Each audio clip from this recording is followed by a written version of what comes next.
Weekdays at 6 p.m. Hosted by Jodianne Quarry. Let's delve deep into the issues. We'll take you beneath the surface. Greetings and salutations. My name is Orville Higgins and it's another edition of Fan Central. Talking to the people at the heart of the top sporting stories. Hear from your favorite sportsmen and women and the administrators who work tirelessly to make it all happen. It's live sports talk. I've written an entire article. Yes. Looking at all the major issues every Tuesday at 9 p.m. It's Fan Central.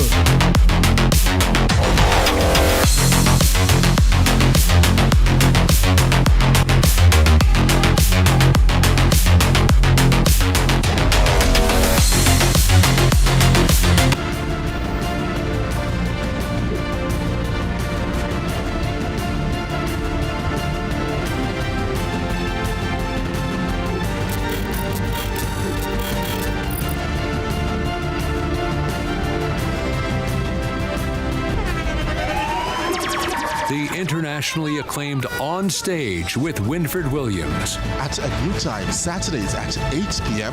on CVM TV. So much more than entertainment.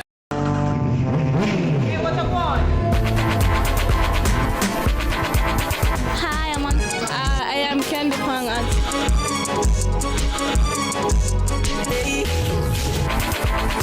Watagwan. Watagwan. Datagwan. Watagwan. Watagwan. Mondays, Wednesdays, and Fridays at 8 a.m., 1:30 p.m., and 10 p.m. on CVM TV. Datagwan pa Watagwan. Every dream conquered is another dream game. I land and I fly again like a jet plane. Headed straight in your direction. 'Cause I'm wiser, one step closer. I'm winning 'cause I work so hard. And the music keeps on playing and the people never say we are march up the night. Oh, what a feeling. Don't stop dreaming. Keep on believing in the power of the feeling. Whatever you want, take a chance. Song in your heart, step in your dance. You got a spark, don't be the dark. Shine your lights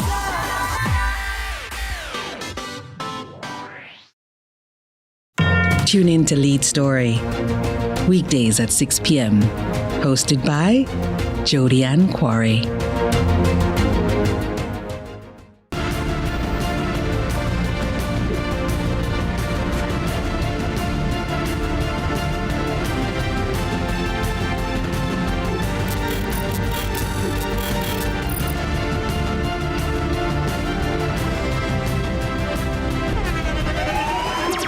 The internationally acclaimed On Stage with Winfred Williams. At a new time, Saturdays at 8 p.m.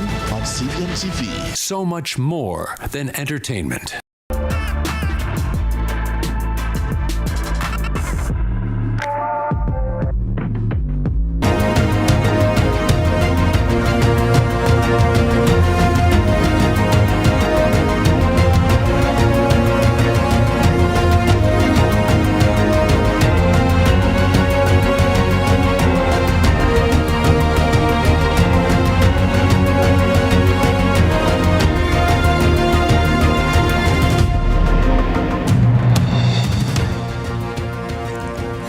Tonight, your face may be public, but does that mean it belongs to everyone?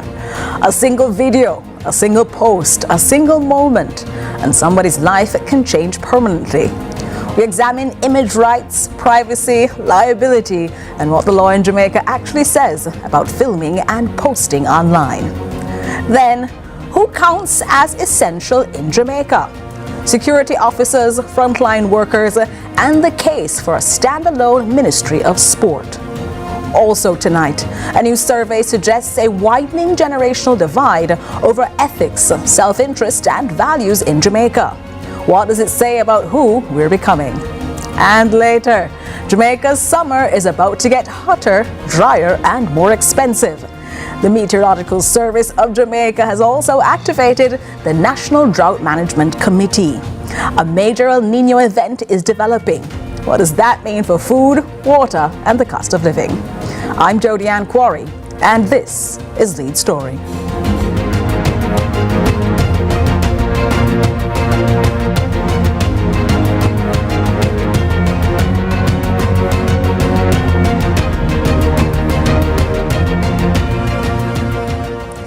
Every day in Jamaica, someone points a phone and presses record. At a carnival, on a bus, outside a school, in the middle of a fight. The assumption is almost universal. If you're in public, your image is fair game. But that assumption is legally wrong. This week, law firm Myers, Fletcher and Gordon published an article in the Jamaica Observer that cut through that misconception with precision.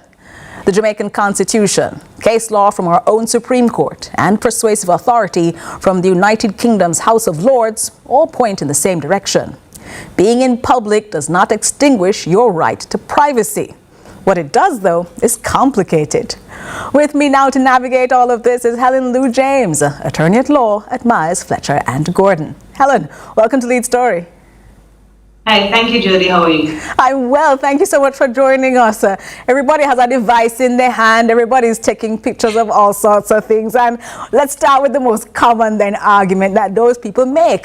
Somebody says, all right, I am outside. You, though, with your phone, don't have that permission to take my picture. Legally, does somebody always need your permission to take your photo in Jamaica?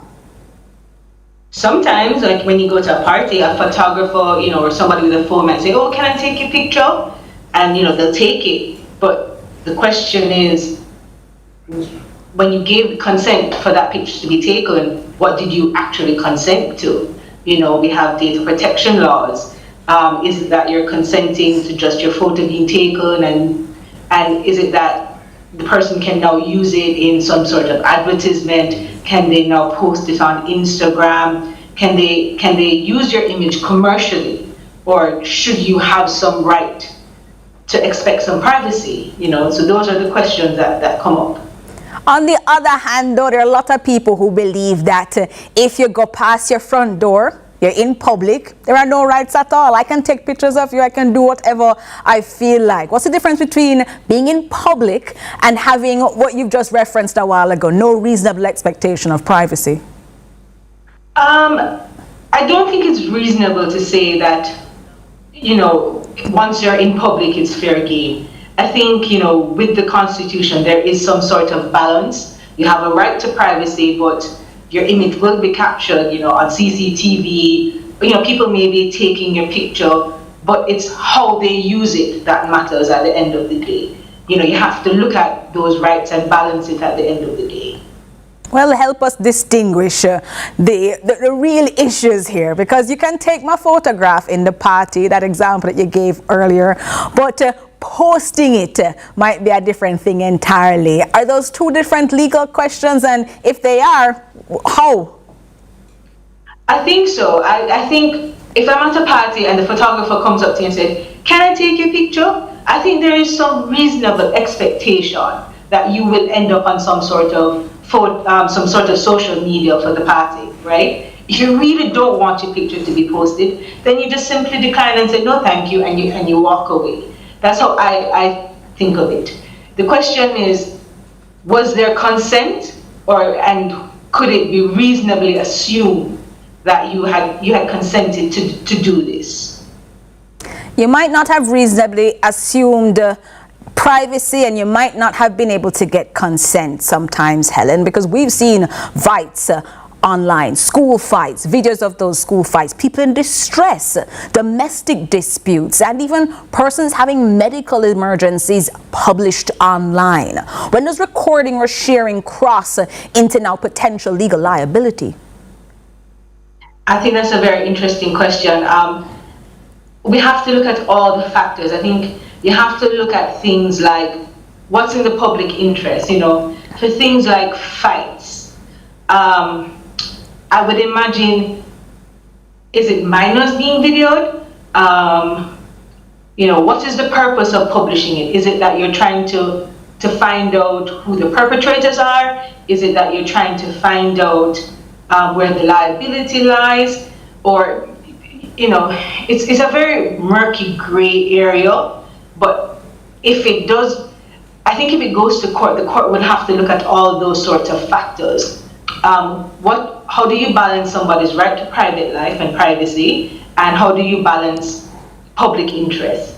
Because, if there is, an incident that happens in public and God forbid somebody gets hurt, the public may need to know what has happened, where the fault lies, and who's at fault, and those sorts of things. I think we just have to look at all those things on the whole. It's not black and white, it's very gray. So I know it's almost a non-answer, but those are the kinds of questions a court will have to look at and balance. It's a very legal answer to say it depends, because that's effective what you're saying. It depends. It depends on why you're taking the picture, what you're taking, who is in there. Is it children or is it adults? What is it that you are looking at? But as the court is making these sorts of determinations now, you also have other issues that will come up, because some people will say, you know what, I didn't post it, I didn't put it up online, but I only shared it. Depending on the content that they share, does liability ever extend to the person who reposts or circulates content that they see online? I don't know if liability, I don't think we've ever tested that. I think we've only really tested it to the person who publishes. So it's a very interesting question. Once again, I think it would just depend. Does it matter for defamation, for example? If a video is posted with false narrative or without context and somebody's reputation is damaged, is that one of those cases? And if that does happen, what options exist? I think that for the defamation, definitely the person who maliciously publishes knowing it to be false would have the liability.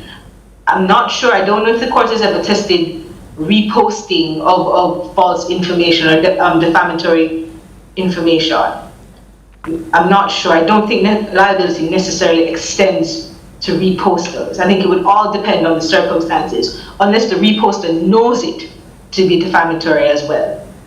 So you see, this is all a whole ball of it depends. As we help people be a little bit more sensitive now to the potential problems, knowing that you can't definitively tell you that they're scot-free or not.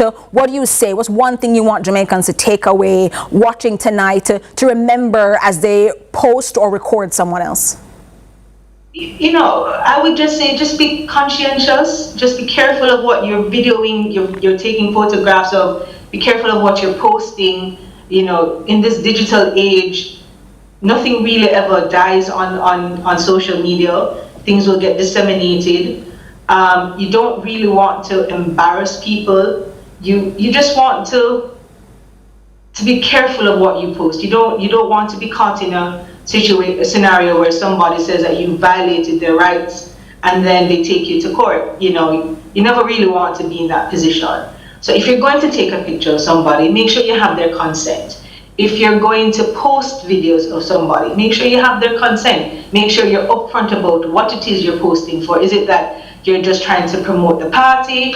Or is it that you're going to try to make money off of their image? You have to be upfront about those things. And that's certainly going to be something that people coming from this conversation will have in mind as they consider image rights. Helen Lou James, attorney at law with Miles Fletcher and Gordon. Thank you so much for joining us inside Lead Story. All right, no problem. When we come back, who really keeps Jamaica running? The debate over essential workers, security officers, and whether sport should now be treated as a major economic industry up next.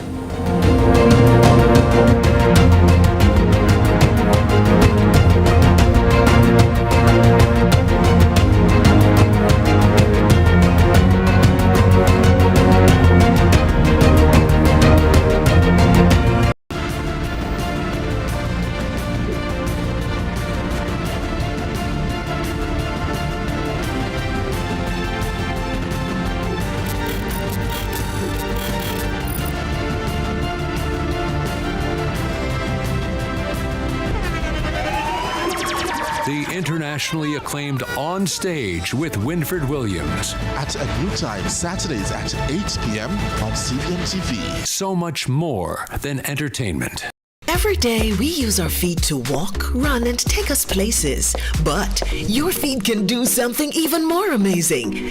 Join Guardian Group's Shine 5K Night Run Walk and make a stride to support KPH, the Falmouth Hospital, and Project Star. Saturday, May 23 in Kingston and Saturday, May 30 in Montego Bay. Register at run2shineja.com or runningeventsja.com and see you at Guardian Group's Shine 5K Night Run Walk. Jamaica's unemployment rate has fallen to 3.3%, down from 13.2% in 2016. Our government's continued focus on job creation is delivering real results. We are building Jamaica. The Time by the Office of the Prime Minister.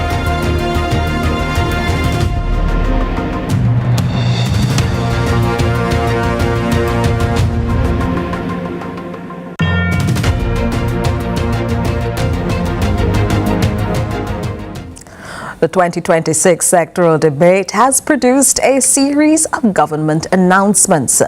A safe task force for BPO workers, a landmark memorandum of understanding with the Household Workers Union, a draft 10-year agricultural development plan.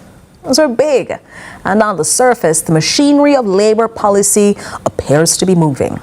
But the opposition says the machinery is moving in the wrong direction, or not at all, where it most matters.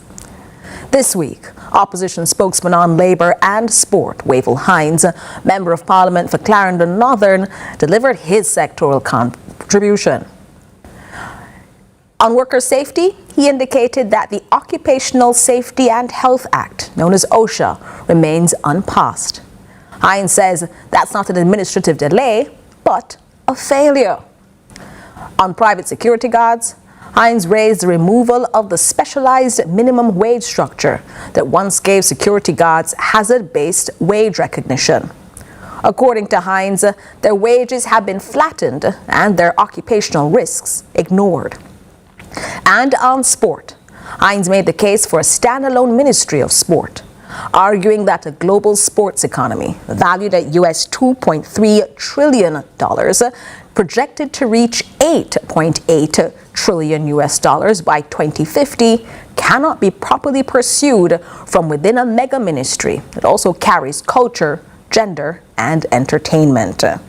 We should be joined momentarily by Wavell Hines as he joins us to discuss his sectoral presentation with us inside Lead Story. But part of what Mr. Hines raised in his sectoral presentation were issues that he said did not come before Jamaica, and therefore he believes that the government isn't prioritizing these very key areas. Now, the global sports economy, one of the big things that he has spoken of, given that he's a former West Indies cricketer, is one of the big issues that has now gained national attention.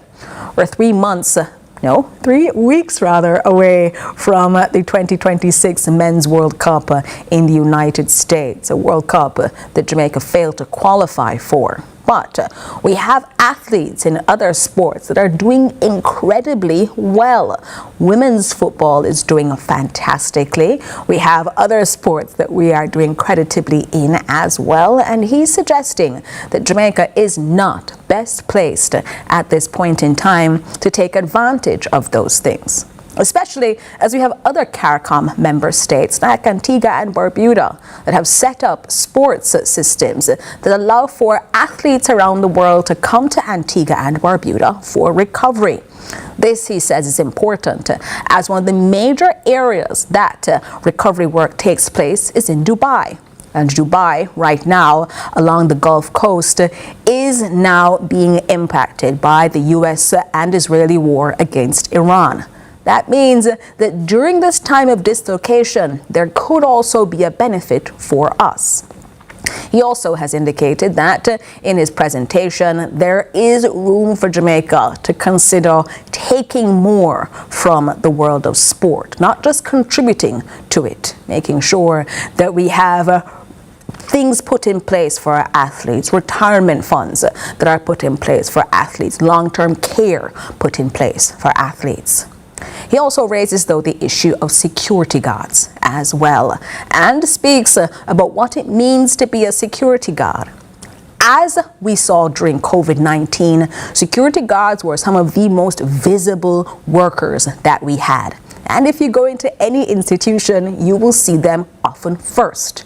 They'll be the ones to greet you, often, especially during the past few years, spraying alcohol or some other disinfectant in your hands in order to allow for us to have safe communication. And they are likely to be the point person inside that business, even though they're often not part of it. But during COVID-19, we considered this conversation, and we continued this conversation very much throughout COVID-19, where we talked about essential workers. We discussed nurses, we discussed doctors, and we talked about how critical they were for the continued operation of all the work that we did here in Jamaica. But Mr. Hines, in his presentation, raised the specter of discussing security guards, having them be on the front lines, but never considering them and other categories of workers as essential workers, something he thinks should be considered. He's also talked about the dangers of being a security guard and a wage platform that had existed previously that recognized the dangers of being a security guard, something that he says has now been removed. Now, we have spoken about security guards here inside the show, and we have spoken about the kinds of protections they do and do not have, especially as they're now anticipating an increase in their salaries come June of this year. Something that we have seen be a continued talking point over the past few years as well. But what does it mean for those security guards? Well, they have to push back on the continued narrative from businesses that says, well, it's too important to have security guards, but it's also really important for them to keep their business sustainable. And with the increases that are being requested, not only by workers, but also by security officers, that is unaffordable during these times. Now, there was also a part of his presentation that he spoke of also about what it looks like to put in place labor protections. And the Occupational Health and Safety Act is something that we have been discussing in this country for a very long time. Occupational health and safety means you're inside a workplace, you are safe inside a workplace. There are checks, balances, and a whole series of systems that are expected to keep you safe while you are in that workplace. Well, that's a piece of legislation that we still have not yet seen. And Mr. Hines, as opposition spokesman on labor and sports, has said it's not just a delay, but he's put at the feet of the government this being a failure. Now, as we continue to watch these issues and the importance of them, it's critical for us to look at these sectoral presentations. We have heard from many of our leaders in this country, not only from the government side, able to indicate to us what new policies have been put on the table and what new protections exist. But we've also been able to hear from the opposition spokespeople as they highlight issues that they believe have not been spoken about or have not been adequately addressed. Unfortunately, it appears that Wavell Hines, opposition spokesman on labor and sports, who was invited and confirmed to join us today to speak about his sectoral presentation, may not be able to join us on this particular issue. However, it's critical for us to have this conversation with you because these impact categories of workers that, well, they too need to see and find themselves in the great pantheon of national discussions when we have them about who gets taken care of, why they deserve to get taken care of, and what kind of long-term plans we have for them. Now, we've been having conversations about sports people. Jamaica is known globally for its athletes. There are conversations that you can have with people all across the world. But is there space in that to consider that for an industry that could value $8.8 trillion by 2050, that Jamaica is not putting itself in the best position to take its fair share. Things like the World Cup 2026 for men is something that would have poured quite a bit of money into Jamaican sports coffers. But there's a whole discussion about the administration of sports here on the island, who gets the money when they do it, and what takes place after these sorts of pronouncements. Because the opposition can only make suggestions.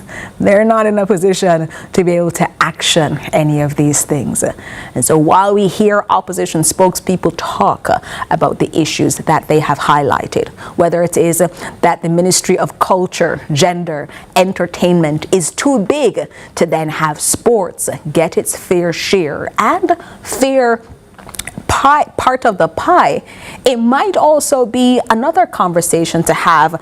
Why not have an individual ministry for culture, given then that we're having cultural breakdown and our next conversation is about some cultural discrepancies between older generations and the younger ones right now? Why not have a ministry specifically focused on entertainment, given that we have now some of the biggest acts on the planet and a Jamaica that is known globally for sports and entertainment and gender, given that there are discussions about inequalities with gender, not only here in Jamaica, but across the world, with the United Nations indicating that for all the parity that we're working toward, we have not yet achieved gender parity. And to deal with some of the issues that we've spoken about here inside Lead Story. Issues relating to women and their space in the world, and issues relating to men and their space in the world. Taking a look at safe legislation, it matters. And we wanted to highlight that today with you. Taking a look at what we consider to be essential, especially as our security guards and security officers work so hard to keep us safe, but often we don't work very hard to protect them. And talking about sports, talking about those people who don national colors and do their very best on our behalf or entertain us here at home. Each of these needed discussion, and unfortunately, we're unable to speak with the opposition spokesman on labor and sports about that today. But that's me giving you the overview of not only that sectoral presentation, but also why it matters to you. We'll take a break inside Lead Story and come back to you because those concerns and questions about culture have been raised. A Hearts of Jamaica survey conducted now helps us see how different Jamaica looked from the past, what it looks like today, and what we might be able to do to make adjustments to our culture in the future. Stay with us inside Lead Story.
Lucozade, bring the energy.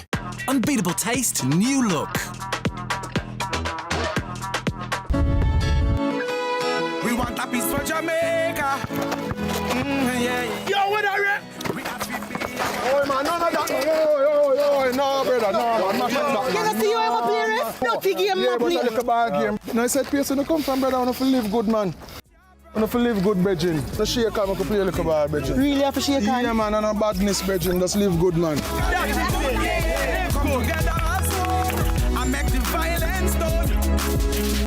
Jamaica, make we do the right thing. Make we live good today for a better tomorrow. Talk it out, don't fight it out. The time by the Ministry of National Security is 6:30.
We just want to let you know that conversation that we were to have a moment ago with opposition spokesperson on Labour and Sports, Wavell Hines, did not take place because unfortunately Mr. Hines was not responding to our repeated phone calls and messages during his confirmed time to speak with us. We'll attempt to get that conversation with you at a later time, given its importance. But it was disappointing to many of you that we weren't able to have that discussion then. But we move on now to a new discussion, one that has to do with the heart of Jamaica. Because what do Jamaicans actually believe? Not what they say in church, not what they post on social media, but what they genuinely hold about fairness, about rules, about whether the system works and whether it is worth respecting. And are those beliefs changing? A new Heart of Jamaica survey done by Market Research Services Limited is raising questions about a widening generational divide over self-interest, values, and social responsibility. What they found is both reassuring and alarming, depending on which generation you're looking at. The fieldwork for this survey was conducted between November 17 and December 10, 2024, but released this week. Since then, Jamaica has experienced Hurricane Melissa, rising cost of living pressures, economic strain, and major social shifts. So, what exactly does this research tell us, and does it still hold true today? Joining us now is Kishka K. Anderson, CEO of Market Research Services Limited. Good evening, and thank you for joining us.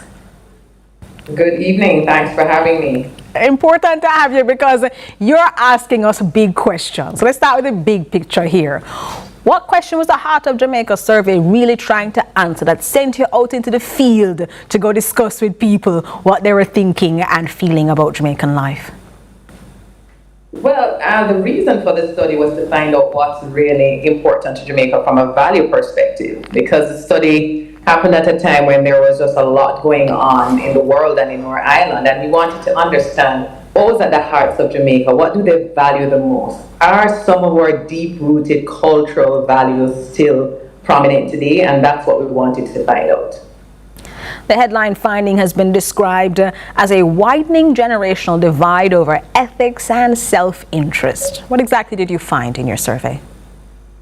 Well, I'm not so sure why that was pronounced, but I'm going to tell you what we found. One of the things that we really found, which was very heartwarming for us, is that the majority of Jamaicans are well-thinking Jamaicans. So in a time when we have news about our crime and we are seen in some places on the world map as not, such a safe place, the majority of us are well-thinking with strong moral values, including putting family first, having a core value for education, believing that education is a must. There are just so many positives that came out of that study and said to us that there is a small minority that is very noisy and making big impact, but the majority of Jamaicans are moral, have strong values, and are still true to who the core of Jamaica is.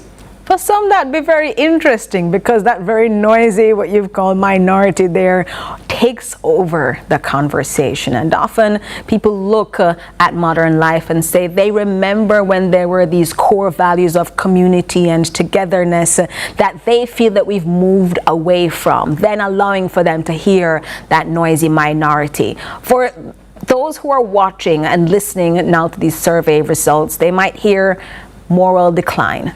They might feel that that's what you should have found. They might look and say, what you're saying is different from what I'm seeing. What is the data actually showing? And is there a generational divide? Older people thinking some way and younger people thinking differently? Well, the truth be told is, even though the minority is, among the noisy set, and those who would, for example, think it's okay sometimes to break the law to get some of my personal goals, that's where the ethics come in. We're looking at somewhere like at about 22%. It's not the majority, but in a country, if you should do that 2 million persons and you try to extrapolate that to numbers, it's quite a number of different persons. So that's what makes it seem, really noisy. The fact is, it's nothing that we want to be comfortable with.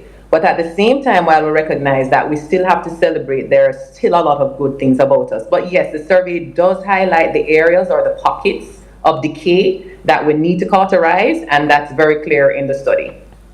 I think that's so important, given then that we've always had conversations about declining ethics and morals here in Jamaica. You've now given us empirical grounding that allows us to have a much more nuanced conversation. However, your fieldwork was done between November 17 and December 10, 2024. That's almost 17 months ago. It was released though this week. Why that gap, and what explains the timing between that 2024 work and us finding out the results now in 2026? Well, thanks for that question. Our intention was actually to release it last year when we celebrated 50 years of collecting data, always asking questions and providing answers. But last year, you would remember, it was a general election year. And the nature of the topics that we're discussing, we didn't think it would be wise to release it then. And then came Melissa. And so that is why we're doing it in this quarter at this time of the year in 2026. You're sharing it now with us because the timing wasn't right. But that timing question matters because since your fieldwork that you did in December, Jamaica has experienced Hurricane Melissa, and cost of living pressures, major social shifts since then. How confident are you that the work that you would have done in November and December 2024 still has findings that hold now in May of 2026? Right, and I know that's a question that it seems like a natural question. The fact of the matter is the questions are about values, attitudes, things that people hold dear to them. These are years, centuries old or decades old. So the Melissa election don't typically change these aspects. Something like, for example, how do you feel about education? Should children be denied education because parents do not have funds? Those are things that will not change regardless of whether there's a hurricane or a general election. So there are a number of questions. Things like child labor, how Jamaicans feel about child labor, how Jamaicans feel about the role their parents had in the way they cope today. Those things will not be affected by Melissa and what happened last year. But do you give space to those who say, well, economic pressure might change ethics? People might look and say, more difficult times allow me to maybe not believe in child labor, but a more difficult household setup or income constraints might allow for me to be more flexible there. Or if they think that survival is harder, do you think that people's values might change? If after Melissa, if after fallouts, they may have some sort of shifts there, shifts that would not be reflected in a 2024 survey now in 2026? Well, I like to go based on empirical data. I didn't have any question to measure that. But if you should ask me based on our experience in collecting data of this sort, no, we've seen attitudes transition across times and different seasons. And the question, for example, on the education one, we asked them if they think a child should be denied education because a family member or the parent cannot afford it. So if the times get harder, that still maintains. We're asking affordability as a driver for not sending children to school. And the answer is no. The vast majority said no. So I don't think that those economic changes or shifts would necessarily change the deep-rooted attitudes of the people. Talk to me as well about your research findings when we're looking at age, because Jamaica likes having conversations that say younger people see the world very differently, very individualistic, very self-centered, with a more community-oriented older generation. Did you find differences between age groups in how they defined things, especially key markers like success, responsibility, or community? Yes, and indeed, we did find some age differences and also socioeconomic differences. Some of the things that stood out on the age spectrum was we find that Jamaicans, there's a strong sense of pride in Jamaica. But is that sense of pride in Jamaica or love for country strong enough to prevent me from migrating? And we found that that migration or that appetite to leave for better was stronger among the 25 to 34-year-old women, for example. We also found that the whole value of education was definitely stronger among the 18 to 24-year-olds. We also found that there was another issue that we found about living for today versus planning for tomorrow. The younger age cohorts were more likely to, or among some of the groups who would say, yes, I would love to live for today, but also those who are approaching retirement were the ones who were less likely to be planning for tomorrow. So there are quite a bit of variances in the data that we found by age and socioeconomic group. It's a lot to go through in this interview. It's helpful though, whether you're able to make reference to it, because again, that data informs conversations that we can have in the future, not just our feeling of, but instead having Market Research Services Limited now, you said celebrating 50 years of going into the field and doing this sort of thing, come with that information is going to be helpful. Was there any surprising finding that you had, something that you didn't expect to see at all that you want to share with us? Well, there was something that was a little, rather than surprising, maybe disheartening. One of the questions we asked, and it spoke to the justice system, and we know that the whole issue of justice system has been a topic for years. Policymakers, governments after governments have tried to address that. And there's a question we asked using an old Jamaican proverb that says, "Jackass said the world no level is how things run today." And almost 81% of the total 1,102 persons we spoke to says yes, that is true. That was very disheartening for me personally, because it speaks to and perhaps explains why the minority has so much power, because it suggests that there's a sense of frustration and we've just resigned ourselves to the fact that, you know, justice will not happen, so we just let things roll. That was probably the disheartening thing for me. Kishka K. Anderson, final question. You're going back into the field with all of this information that you have now. Are there questions that you still have now that you need to go back into the field and ask again, especially if they remained unanswered in that 2024 survey? Well, one of the things that has really been prompted by this study is certainly the need for follow-up, because we are expecting action coming out of this survey. We're expecting that the policymakers and the advocacy groups will be really rallying around this, coming for the information and putting action plans in place, intervening with strategies. And so certainly within another 2 years or so, we have to give it some time to really take root. We would want to go back in field and re-ask some of these questions to see how well we've done and whatever else new surfaces as well. Well, it's been a useful survey to see the heart of Jamaica. Kishka K. Anderson, CEO of Market Research Services Limited, thanks for joining us and taking us through in brief the survey results, helping us better see the data behind our feelings on these issues. Thank you very much for having me. Our pleasure. We'll take a break and come back to you, because you're going to be having a hotter, drier, and more expensive summer thanks to an El Nino phenomenon that is currently brewing. That's what we'll discuss next.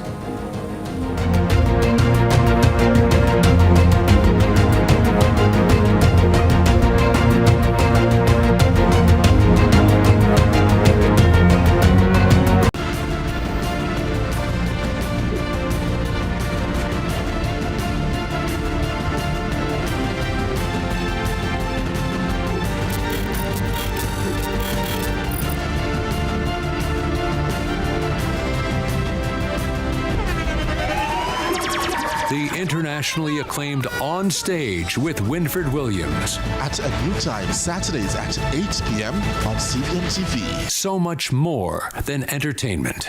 Let's delve deep into the issues. We'll take you beneath the surface. Greetings and salutations. My name is Orville Higgins, and it's another edition of Fan Central. Talking to the people at the heart of the top sporting stories. Hear from your favorite sportsmen and women and the administrators who work tirelessly to make it all happen. It's live sports talk. I've written an entire article. Yeah. Looking at all the major issues every Tuesday at 9 p.m. It's Fan Central.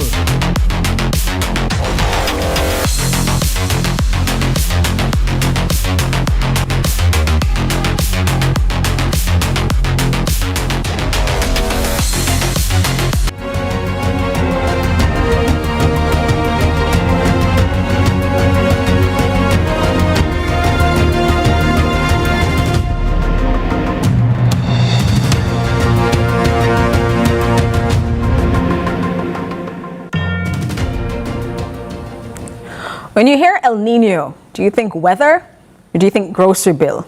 For those of you in basic Spanish, you're thinking the boy, but that's not quite what it is, because you might need to start thinking about weather and the grocery bill. The Meteorological Service of Jamaica is now warning of the expected development of an El Nino phenomenon, which could bring hotter and drier conditions to the island in the months ahead. The government has also activated the National Drought Management Committee, which is expected to meet within the next 10 days. Officials say that while Jamaica experienced above average rainfall earlier this year, conditions are now shifting toward warmer and drier weather. The warning is not only about weather, though, it's about food, water, heat, and it has been hot, agriculture, and the cost of living. Last night on Global Lead, we were to air a BBC report on the growing concern around a super El Nino. Not just a regular one, a big one. Here is that BBC report. El Nino is a natural climate pattern where the tropical Pacific Ocean warms up well above normal levels. Think of the Pacific like a radiator. When it's turned on, the heat transfers into the atmosphere, boosting the global average temperature. You might have also heard of La Nina, and that's the cooler than average phase. We were just in that phase last winter, but now the tropical Pacific is warming up very quickly. And the latest data suggests we're already close to or even past the threshold for El Nino to begin. It can bring chaos to weather patterns all over the world, and it's expected to keep building, peaking in strength later this year. So how strong could it get? Well, forecasters around the world use different models to predict El Nino, and right now they're all pointing in the same direction. The Pacific is warming fast. US forecasters say that El Nino will officially form within the next month, and by late autumn or early winter, there's a 2 in 3 chance it will become strong or even very strong. Australian forecasters have similar predictions. And European forecasters say that around half of their models show it could be one of the strongest on record. This has prompted some to call this a super, mega, or even Godzilla El Nino later this year. You'd have to go back over a decade to find a very strong El Nino in modern history. In 2015, 2016 and 1997, 1998, temperatures in the El Nino region of the Pacific were 2.4 degrees above average, and that's still lower than some forecasts for this year, which are suggesting the average temperature could be between 2.5 and 3 degrees warmer than usual. The strongest ever El Nino is thought to be in 1877, when the temperature was 2.7 above average. Though this was a very different era, when there were much fewer observations. So what does it mean for weather? Well, this is the key. And there's one region which can be hit most directly. No two El Ninos are exactly the same, and so officials say that the particular strength of an El Nino doesn't directly correlate with the strength of the impact seen. But we do know it's likely to have more of an impact to those regions around the Pacific. So flooding in northern Peru and southern Ecuador is common, but also potentially in East Africa, Central Asia, and southern portions of North America. At the same time, other regions get the opposite effect. El Nino tends to suppress Atlantic tropical storms, which might sound like good news, but for Central America, that leads to a lot less rainfall and potentially drought conditions. There is a greater chance of drought and wildfires in parts of Australia, Indonesia, and the north of South America, which can damage agriculture and reduce global food supplies. It will depend on the eventual strength of El Nino, but scientists are already suggesting that 2027 could become the warmest year on record. It could be the warmest year on record, but one of the places that's expected to have drought and had been hard hit during the early 2015s, well, that was us. But this is the global picture that we're looking at. What does it mean for Jamaica, for you? The Met Service says current projections could result in reduced rainfall during the summer period and increased heat-related impacts. That is, if you thought last summer was bad, look out for this one. Let's hear from Evan Thompson, Principal Director of the Meteorological Service. Yes, the Meteorological Service has been monitoring the weather conditions. We recognize that the rainfall has really been decreasing over the island. Also, temperatures have been rising, and we're watching the El Nino as it seems to be developing this year, and it could be a very strong one. So we're watching it very closely. We'll be issuing any kind of releases that are necessary, and of course, meeting with the whatever officials are necessary. But we want you to make sure that you take your information from credible sources. The Meteorological Service is on the ball. We're getting the information and we're willing to pass it out. We're ready to pass it out as soon as we do receive that. So listen for later updates from the Met Office and any other credible source that you are aware of. Well, we're your source for information, and so should current projections hold, Jamaica could face reduced rainfall during the summer period and in the critical lead up to the primary rainfall season, which peaks here in Jamaica in October. That has consequences for the water resources, crops, livestock, and eventually food prices. We don't yet know how severe this will be, but we do know the direction of travel. The World Meteorological Organization has placed the probability of El Nino development by summer 2026 at 60%. And this particular event isn't just happening by itself. It's developing alongside an already disrupted global trade environment. Conflict in the Middle East has already pushed container rates, freight rates higher, and restricted fertilizer imports and exports. A drought that reduces domestic food production, while import costs are simultaneously elevated, is not just an agricultural problem. It's an everybody problem, and it's a cost of living crisis in the making. The Caribbean has been identified as one of the regions most likely to face drought conditions. But you also saw other places dealing with flooding. Regional climate experts have warned that areas already experiencing water stress may see slower recovery even when the wet season arrives. The Panama Canal, a critical transit point for goods entering this region, has already seen disruptions from drought.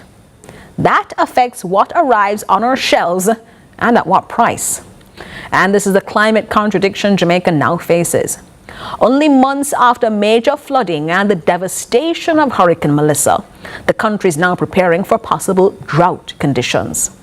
Too much water then, too little now. Agriculture Minister Floyd Green, in his sectoral presentation, spoke extensively about drought mitigation, irrigation support, farm assistance, and preparedness measures. What Jamaica needs now, though, before the committee meets, before the ponds are dug, before the greenhouses are built, is for you to know what to do at a household level and for you to be prepared.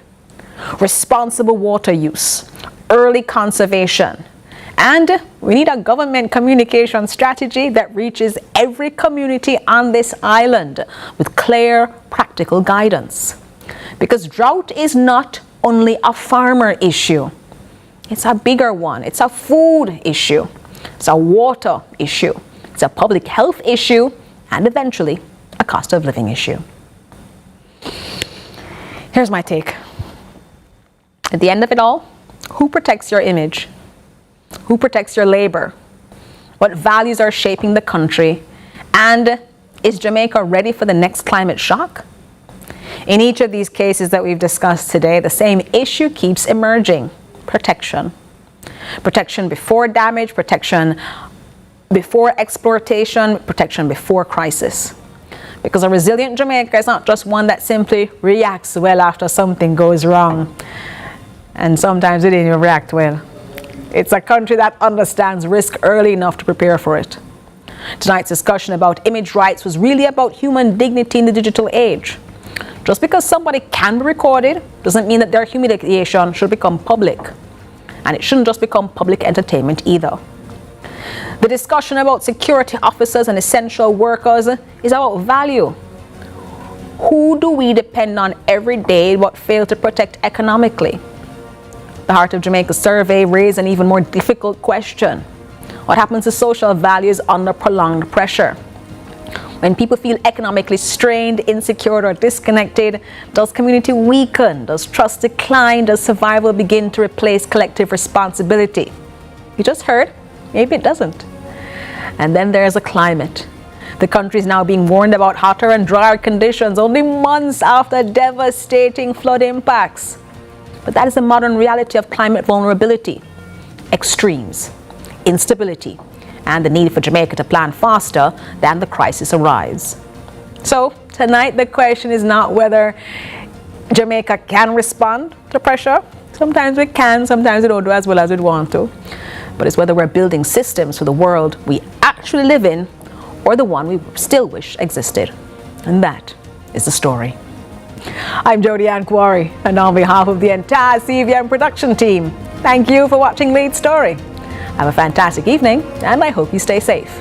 Up next, CVM News.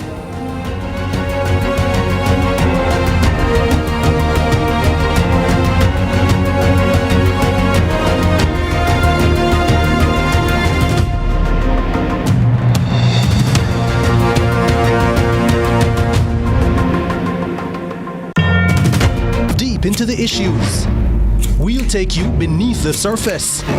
Greetings and salutations.